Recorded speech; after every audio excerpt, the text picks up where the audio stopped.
क्या आपसे भी किसी ने कहा है कि ये काम आपके बस का नहीं है, ये काम आपसे नहीं हो सकता, आप कामयाब नहीं हो सकते, आप बिजनेस नहीं कर सकते, आप पैसे नहीं कमा सकते, आप लीडर नहीं बन सकते, आप व्यापारी नहीं बन सकते, ये आपसे नहीं होगा। अक्सर लोग दूसरे की बात सुनकर अपना फ्यूचर डिसाइड कर लेते हैं, तय कर लेते हैं।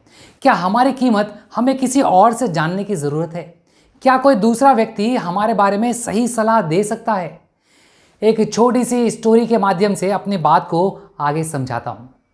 एक शहर में बहुत ही ज्ञानी प्रतापी साधु महाराज आए हुए थे। बहुत से दीन दुखी परेशान लोग उनके पास उनकी कृपा दृष्टि पाने के लिए उनके पास आने लगे। ऐसे ही एक दीन दुखी गरीब आदमी उनके पास आया और साधु महाराज से हाथ जोड़कर बोला कि महाराज, मैं बहुत ही गरीब हूँ, मेरे ऊपर बहुत सारा कर्ज है, मैं बहुत ही परेशान हूँ, मुझ पर कुछ कृपा करें। साधु महाराज ने उससे पूछा कि वो कर्ज निकालने के लिए क्या काम करता है, कमाने के लिए क्या काम करता है।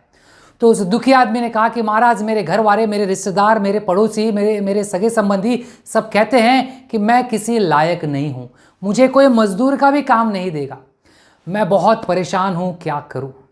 उसकी बात सुनने के बाद महाराज ने उसको एक चमकीला नीले रंग का पत्थर दिया और कहा कि ये कीमती पत्थर है, जाओ जितनी कीमत लगवा सकते हो इसकी लगवा लो।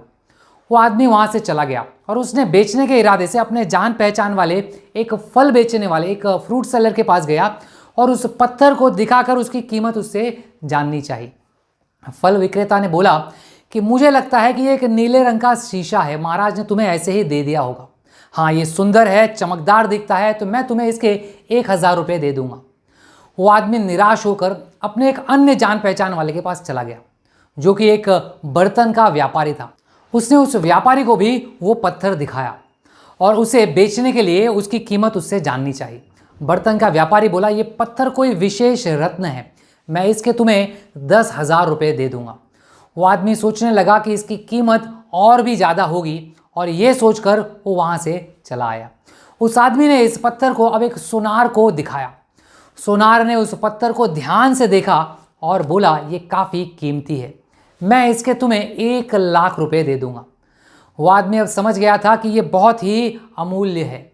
उसने सोचा, क्यों ना मैं इसे हीरे के व्यापारी को दिखाऊं, और ये सोचकर वो शहर के सबसे बड़े व्यापारी, हीरे के व्यापारी के यहाँ पहुँच गया। उस हीरे के व्यापारी ने जब वो पत्थर देखा तो वो देखता ही रह गया। चौंकने वाले भाव उसके चेहरे पर नजर आने लगे।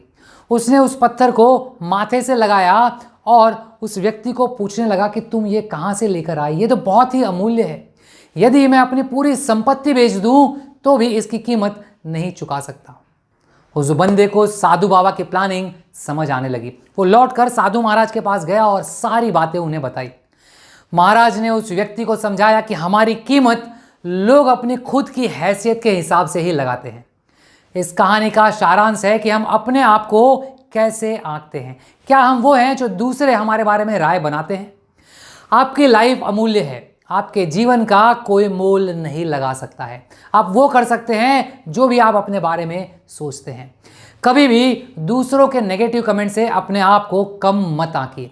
लक्ष्य बनाइए, प्लानिंग करिए और लग जाइए उसे अचीव करने के लिए। Like, dislike, positive negative comments तो लोग संसार बनाने वाले भगवान के लिए भी करते हैं। Let's focus on our goal and achieve it. फिर मिलेंगे एक और रोचक टॉपिक के साथ। धन्यवाद।